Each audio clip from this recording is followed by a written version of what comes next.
mfite umwuka w'Imana uyu munsi murambabarira pe kuko ubu simbizi buriya nije mu buhanuzi nzana monsiyo iyo mbona Imana iri gukora ibintu kandi biba bihari pe biba bihari kuko Imana yacu yiteguye gukorera abantu babandi baguhigaga bari bagufitiye ishyari Yesu yageze iwawe amashyari ararangira butabazi bukaboneka Yesu yageze iwawe Imana ishimwe hari ibyo washyize ku isoko bibona abaguzi haleluya Imana ishimwe Yesu yageze iwawe ibyo bakwambuye barongera bakabigusubiza Rerebota ya mando yasekaje zimora hari bya bindi bakwambuye rya jambo bakwambuye mu miryango rya jambo bakwambuye mu kazi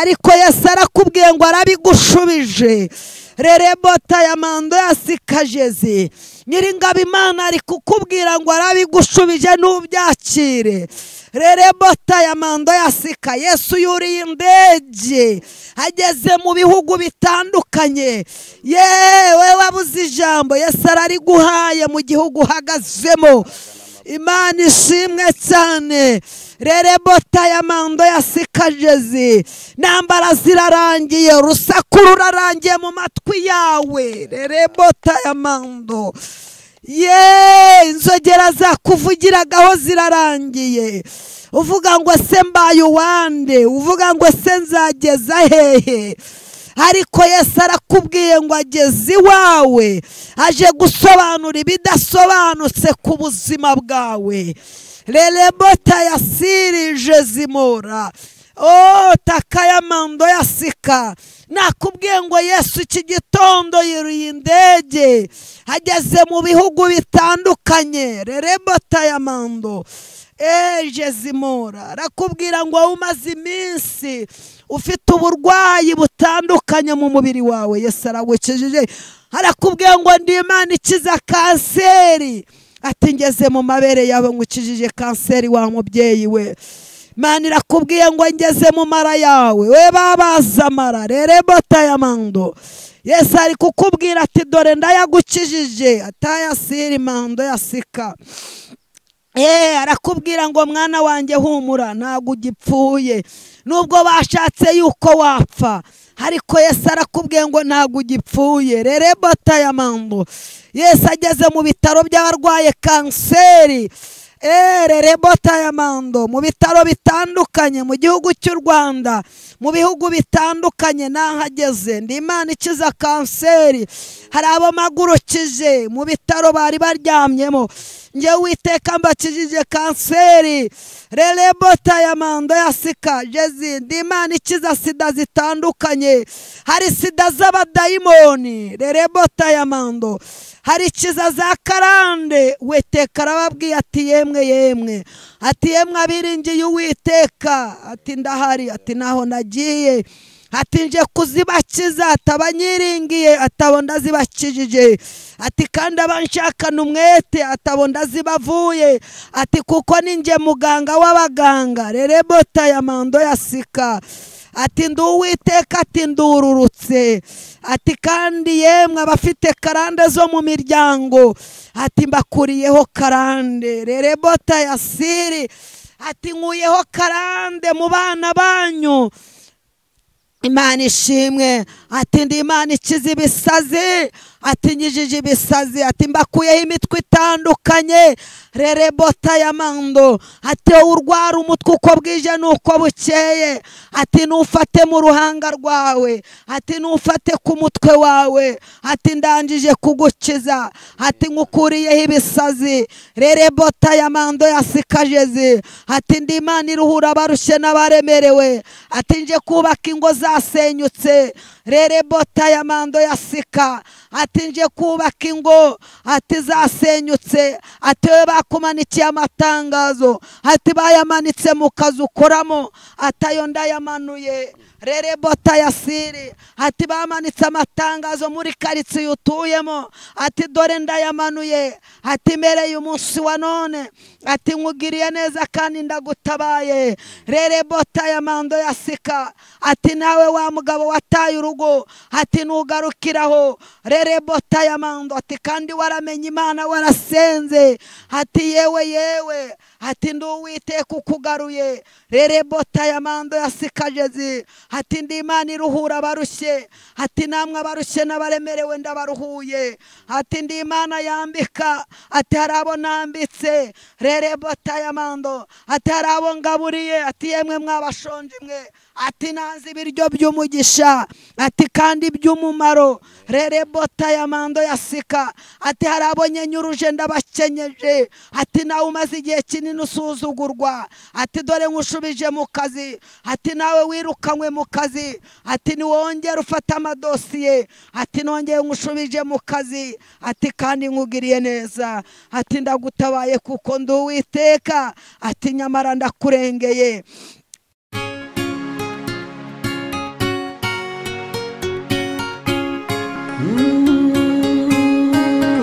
Emana we, Yesu we, ingoma yawe niyamamare.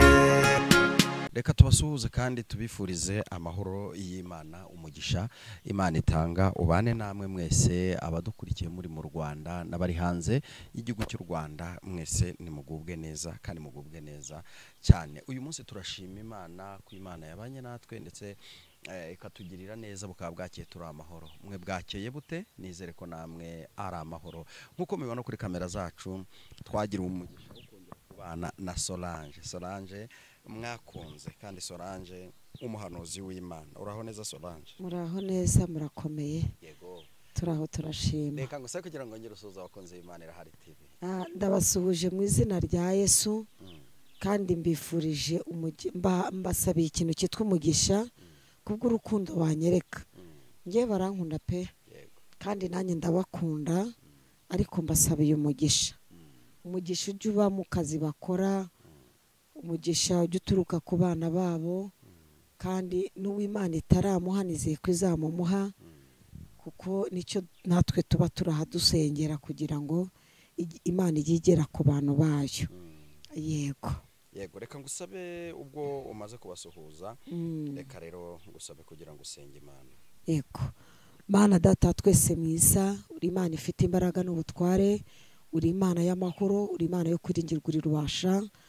Reka uyu munsi wa none nongere ngushimire Kristo, uba waturamukije ukaturamutsa amahoro. Ndabizi neza ko n'abandi bari muri bya bihugu baryamye aya masaha, nzi ko nabo uri bubabyutsa amahoro, nkuko natwe uba watubyukije amahoro, tugatambuka bikemera, tukagenda bikemera. Imana ishimwe cyane. Rerebota ya siri, ngaho nyemerera Nyiringabo Imana ururuka kubana natwe muri aka kanya tugiye kuzamura ijambo ryawe, tugiye kuvuga ukomera kwawe, tugiye kuvuga ineza yawe. Ngwino ubane natwe Yesu w'i Nazareti, naba ari nge Kristo, ahubwo aba ari wowe Yesu, aba ari wowe ufite icyo ubwira ubwoko bwawe. Nge ntacyo nabona, ariko uragifite. Ni wowe ukiza imitima y'abantu, ni wowe ukiza uburwayi butandukanye. Nyemerera ururuka ubane nanjye, kandi ubane n'umukameramani turi kumwe, nawe umwuzuza umwuka wera. Kuba turiho ni ukubera Imana, ni ku muririmbyi yaririmbye haravuga ngo kuba turiho ni ukubera Imana, kuba tugenda ni ukubera Imana, kuba twambara ni ukubera Imana, kuba turya ni ukubera Imana. Ibyo byose bibaho kuko hari wowe, kandi bibaho abanzi bacu batabishaka, ariko waravuze ngo nitubeho tubaho. Haleluya, haleluya, haleluya. Nyemerera cyane rero, ngusabye umwuka wera umanukira ahantu, kandi witamurure nk'Imana. Urakoze nyir'ubutware, urakoze nyir'icyubahiro. Ndabona utabara abana bawe. Rerebota ya siri, abantu baguye umwuma, abantu barananiwe, abantu bafite ibigeragezo bitandukanye, ariko Yesu w'i Nazareti waravuze ngo wowe ngo abakwiringiye ngo bameze nk'umusozi Siyoni utabashwa kunyeganyezwa, ngwino utabara ubwoko bwawe, bwa bundi uri kunyereka bwaguye umwuma, ndabona ukiza indwara zitandukanye, rerebota ya mando ya sikajezi, kiza rwose Kristo, ngwino ukize uwo muntu uri muri Canada urwaye uburwayi bwo mu nda, rerebota ya siri, wa mubyeyi we niwakire gukira kw'Imana bitarurwamyeho, Uwiteka yabibonye, rerebota ya mando, waba ubifite mu rugo rwawe, Yesu yabibonye, amanukiye kugukiza kandi agukuyeho ibisazi, rerebota ya mando, Imana igeze mu bigo birimo abasazi, rerebota ya mando, yaba ari mu gihugu cy'u Rwanda, yaba ari mu bihugu bitandukanye, Yesu arahageze aje kubakiza, rerebota ya siri, nimwakira ubutabazi bw'Uwiteka, dore ko ari buvuganye namwe. Shalom shalom shalom. Imana ishimwe cyane, kandi nzi ko Imana ibakunda, nzi ko Imana ibitayeho, Imana yacu ntabwo izatureka, nubwo abanzi bacu batuvuga cyangwa ntibatuvuge, ariko Yesu we ntazatureka. Imana ishimwe. Haleluya haleluya. Mu ijuru dufite ubutware, dufite ubushobozi, iyo twizeye amagambo ye. Uyu munsi murambabarira cyane, nazanye ikintu cyitwa umwuka w'Imana. Hari Imana ije gukiza abantu, yaba imitima, yaba hari abantu bananiwe, Imana ishimwe. Uyu munsi mfite munsi yo ku Mana. Imana yanyeretse ibintu byinshi, mbona Imana iri gukiza abantu benshi, kandi ni ukuri mfite umwuka w'Imana uyu munsi. Murambabarira pe, kuko ubu simbizi, buriya nije mu buhanuzi nzana munsi iyo mbona Imana iri gukora ibintu, kandi biba bihari pe, biba bihari, kuko Imana yacu yiteguye gukorera abantu bayo. Hari abakobwa bari kurira babuze uko bashaka, kandi Imana ifite abasore benshi beza igomba guhereza abakobwa. Hari abafiyemeri beza Imana igomba gutabara, bagomba kubona abagabo. Uyu munsi mbese bafite message nyinshi, murambabarira, ndabizi ko uyu munsi turi bukorane n'Imana neza, kandi nzi ko Imana hari ab'Imana iri butabare. Buriya nazanye amarira kuri kamera, nibwo bwa mbere bimbayeho, ariko nzi ko hari icyo Imana iri bukore kandi gikomeye ku buzima bwanyu. Reka twikomereze uwo muririmbyi nako kaba gaciyeho. Mu ijuru dufite ubutware, bushobozi, iyo twizeye amagambo ye, uko yayatubwiye. Ku musaraba haturuka iriba rimara inyota, twahanywereye amazi meza, amazi y'ubugingo. Umukiza azahanagura amarira yacu yose, nezererwa igihugu yadusezeranije. Haleluya haleluya. Imana ishimwe cyane. Umukiza azahanagura amarira yacu, niko umuririmbyi yaririmbye. Haravuga ngo azaduhanagura amarira. Hari ya marira twarize abana b'abantu babona, hari amarira twaririye mu buriri. Imana ishimwe cyane. Hari amarira waririye mu buriri mubyeyi, wa mupapa, hari amarira warize nyamara abantu ntibayabona, ariko Yesu arambwiye ngo ayo ngayo ngo ariko ku musaraba. haleluya, Imana ishimwe cyane. Yesu yarayabonye, ntabwo Yesu mubwe ngo ntabwo yayabonye, ngo ariko umukiza azahanagura amarira yacu twarize. Nukuri ntabwo Yesu azarorera kuduhanagura amarira. Rerebota yasirije yarabibonye Kristo. Sinareka kukubwira ngo ntabwo Imana yarabibonye mubyeyi. Imana yarebye uburwayi ufite, Imana ishimwe cyane. Yarebye uburwayi ufite umaranye igihe kinini, Imana yarakubonye ibigerageza umaranye iminsi urimo ugendana nabyo, nyamara icyo gihe wari ufite amarira, ariko Yesu aje kukubwira ngo yarabibonye. Ntabwo Yesu atabibonye, humura Yesu yarakubonye. Imana itugirire neza, Imana itwiteho.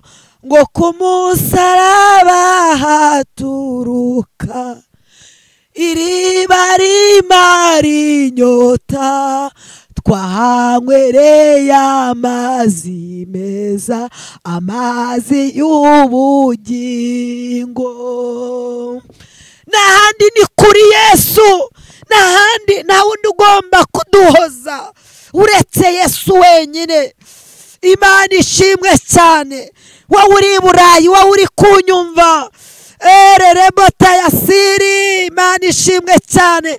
Nubwo wabuze ibyangombwa, ariko Yesu aje kuguha gakondo, aje kuguha ibyangombwa by'umugisha.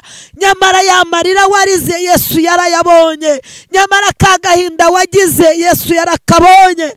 Ntago nareka kukubwira ngo ntago Yesu atakabonye, Yesu yarakabonye.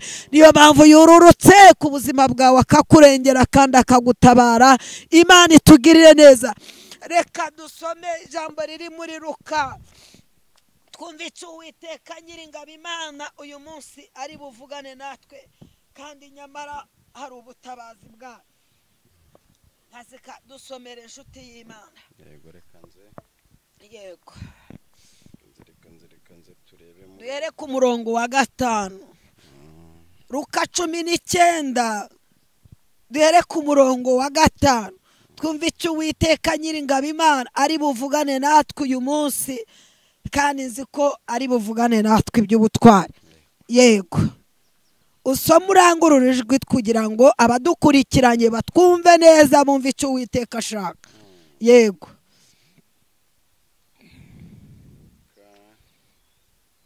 Luka 19 uhere ku murongo wa 5.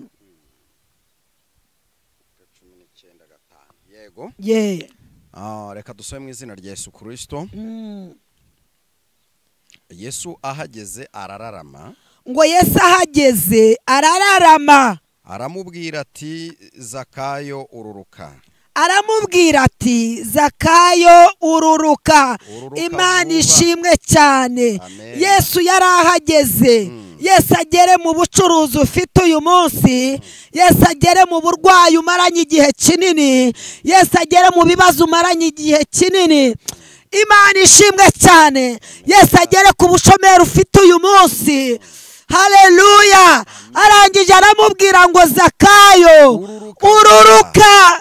Kandi Zakayo yari umugabo mugufi, ntago yari umugabo muremure. Ntago Yesu yarebye, ntago Yesu areba aho tuvuka, ntago Yesu azareba mu muryango, ntago Yesu azareba mu itorero usengeramo. Haleluya.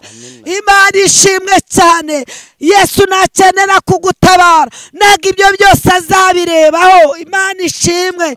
Komeza tugende. Ururuka vuba. Kuko uyu munsi nkwiriye kurara. Kuko uyu munsi, haleluya, Rerebota yasiri, Yesu arari wawe. Nubwo bumvaga ko Zakayo ari umunyabyaha, ariko Yesu aramuzi. Kubera iki yavuze ko ari burari we? Hari ibyo yabonaga afite, hari ibibazo yabonaga afite, hari ibyo yabonaga agomba kumukizamo. Arangije aragenda ajya kwa Zakayo. Komeza usome. Yego. Yururuka vuba amwakira nezerewe. Amwakira nezerewe. Ntago yigeze amusubiza inyuma, yamwakiriwe anezerewe. Yego. abantu bose babibonye barabyivovotera bati yego dore agiye gucumbika ku munyabyaha. abantu bose bamubonye baravuga ngo agiye gucumbika ku munyabyaha. ntabwo Yesu naza kugutabara ntabwo azareba mu muryango wavutsemo. Yesu naza kugutabara ntabwo azareba muri ya mikorere uri gukora ngo babandi, ntabwo azanyura muri, ntabwo azareba ku magambo bakuvuzeho. Imana ishimwe cyane. nubwo bakuvuze ntabwo Yesu azabire, nubwo bakumanikiye amatangazo ntabwo Yesu azarebye ibyo ngibyo. Imana ishimwe. komeza. maze Zakayo arahaguruka abwira umwami Yesu, umwami Yesu ati yego dore databuja umugabane wa kabiri w'ibintu byanjye ndawuha abakene kandi umuntu wese nambuye ndabimuriha kane. Imana ishimwe cyane. haleluya. Imana ishimwe. Zakayo yaramaze kwemerera Imana.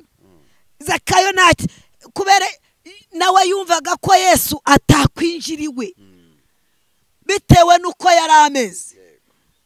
Yarirebaga akisuzugura akavuga ngo ndi muntu ki Yesu yakwinjiriwe. ntabwo Yesu ibyo azabirebaho.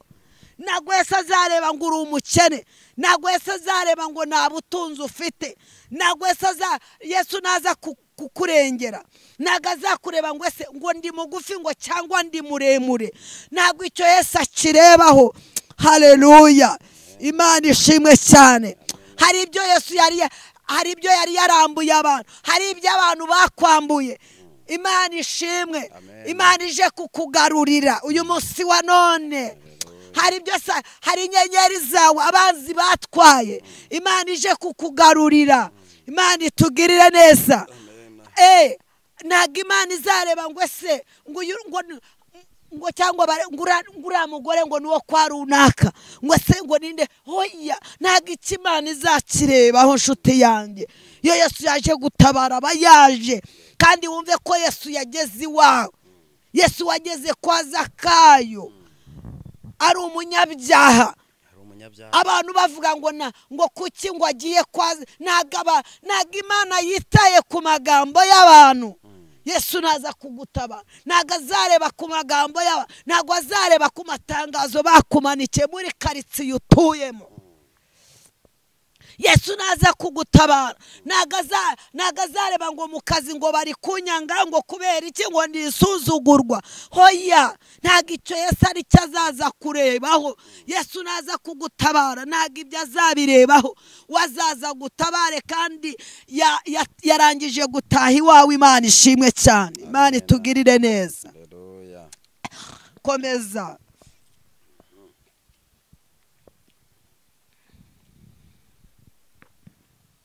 komeza hepfo gatoya. yego.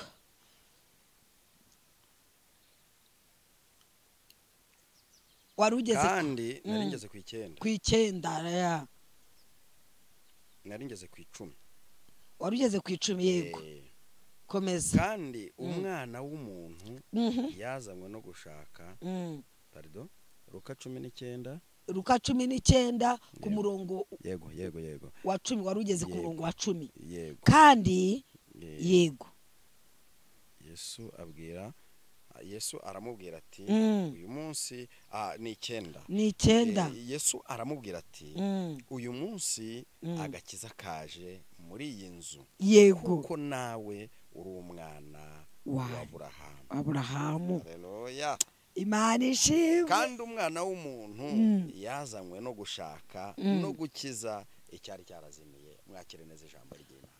yo mana we ngo Yesu nsubirira ku 9 ngo Yesu aramubwira ati uyu munsi agakiza kaje muri iyi nzu. agakiza kaje muri iyi nzu. kuko nawe uri umwana wa Aburahamu. kandi umwana w'umuntu yazanywe no gushaka no gukiza icyari cyarazimiye. amena. haleluya. amena. Yesu nashimwe. Yesu yaje gushaka wowe. kandi agakiza karangije haleluya. Imana ishimwe cyane. Yesu yarangije kwinjira iwawe. Yesu hari ibyo yazanye, hari ibyo wari warabuze, hari intambara wari ufite, izo zatumye unanirwa, ariko Yesu yarangije kwinjira iwawe. Imana ishimwe cyane. Rerebo tayasiri, Yesu agarutse ku buzima bwawe. Bya bindi wabonaga bidashoboka bigiye gushoboka kubera Yesu yarangije kugera iwawe. Bwa burwayi wabonaga waburiye igisubizo, Yesu yarangije kugera iwawe. Za ntambara warwanaga nazo za buri munsi, Yesu yarangije kugera iwawe. Imana ishimwe cyane. Za manza ufite mu nkiko, Yesu yarangije kugerayo. Imana ishimwe. Rerebo tayasire, yarangije kuhagera. Hari ibyo yasaje gusinyura, hari ibyo yasaje gutesha agaciro. Imana ishimwe cyane. Rerebo tayasiri, Yesu arakubwiye ngo yageze iwawe. Iyo Yesu yageze iwawe ibintu birasobanuka. Iyo Yesu yageze iwawe abakurwanyaga baraceceka, ba bandi baguhigaga bari bagufitiye ishyari. Iyo Yesu yageze iwawe amashyari ararangira, butabazi bukaboneka. Iyo Yesu yageze iwawe, Imana ishimwe, hari ibyo washyize ku isoko bibona abaguzi. Haleluya. Imana ishimwe. Iyo Yesu yageze iwawe, ibyo bakwambuye barongera bakabigusubiza. Rerebo tayamando yasekaje zimora. Hari bya bindi bakwambuye, rya jambo bakwambuye mu miryango, rya jambo bakwambuye mu kazi, ariko Yesu arakubwiye ngo arabigushubije. Rerebo tayamando yasikajeze. Nyiringabo Imana ari kukubwira ngo arabigushubije n'ubyakire. Rerebo tayamando yasika. Yesu yuriye indege ageze mu bihugu bitandukanye. Yewe wabuze ijambo, Yesu arariguhaye mu gihugu uhagazemo. Imana ishimwe cyane. Rerebo tayamando yasikajeze. Ntambara zirarangiye, urusaku rurarangiye mu matwi yawe. Rerebo tayamando. Inzogera zakuvugiragaho zirarangiye. Uvuga ngo se mbaye uwande, uvuga ngo se nzageza hehe. Ariko Yesu arakubwiye ngo ageze iwawe, aje gusobanura ibidasobanutse ku buzima bwawe. Rerebo tayasiri jezimora. Takayamando yasika. Nakubwiye ngo Yesu iki gitondo yuriye indege ageze mu bihugu bitandukanye. Rerebo tayamando jezimora. Arakubwira ngo umaze iminsi ufite uburwayi butandukanye mu mubiri wawe, Yesu aragukijije. Arakubwiye ngo ndi Imana ikiza kanseri. Ati ngeze mu mabere yawe ngukijije kanseri wa mubyeyi we. Imana irakubwiye ngo ngeze mu mara yawe, we babaza mara. Rerebo tayamando. Yesu ari kukubwira ati dore ndayagukijije. Atayasiri mando yasika.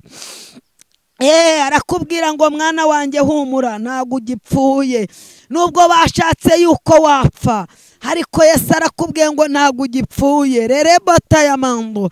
Yesu ageze mu bitaro by'abarwaye kanseri.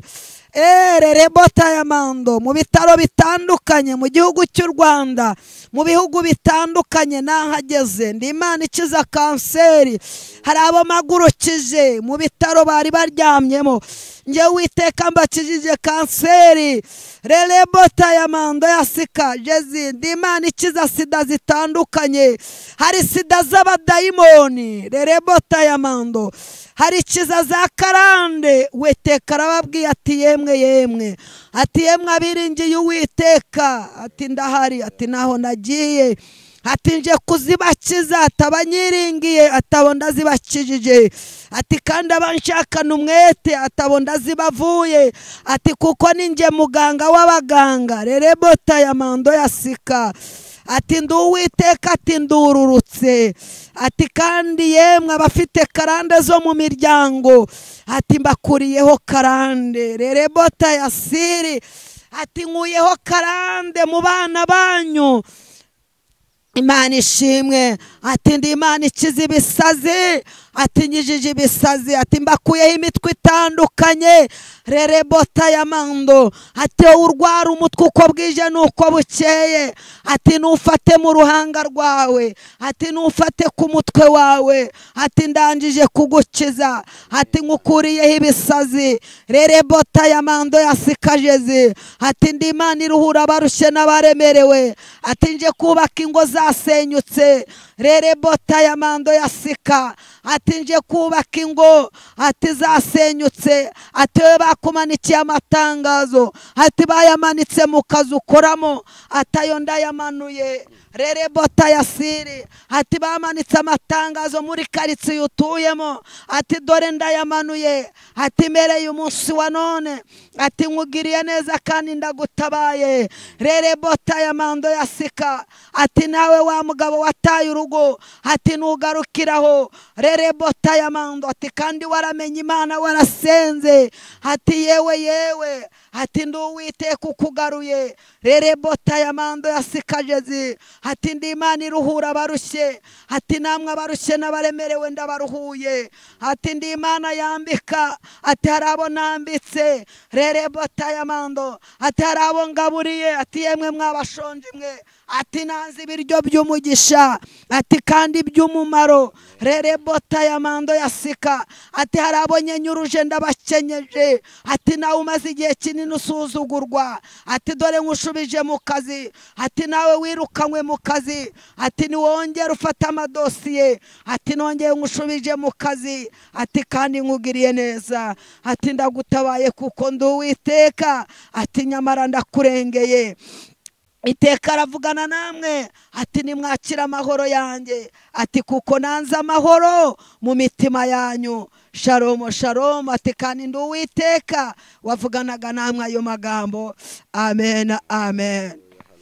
Haleluya. Yego, Guhereza umugisha. yego, ndawakiriye, Nanjye ndumva mpembutse. Yego, ni byiza cyane guhemburwa n'Imana. Uyu munsi nari mfite ibintu byinshi, ariyo mpamvu abantu bazambona ndi kurira. Buriya iyo umwuka wanjye waje cyane, ngira munsi y'ibyo bikaza, zimenya aho biturutse, ariko nzi ko hari abantu benshi Imana itabaye, kandi nzi ko hari abantu benshi Imana ikijije. Hari abantu benshi bamaranye igisuzuguriro kinini ku musozi, kuko Imana yo yari yiteguye ko ugomba kubatabara kandi ikabarengera kandi ikabakiza by'ukuri. Yego, Aba umuntu ashobora kwifuza gusengana nawe cyangwa kuvugana nawe. murakoze. Nimero yawe ya telefone. Nomero yanjye ni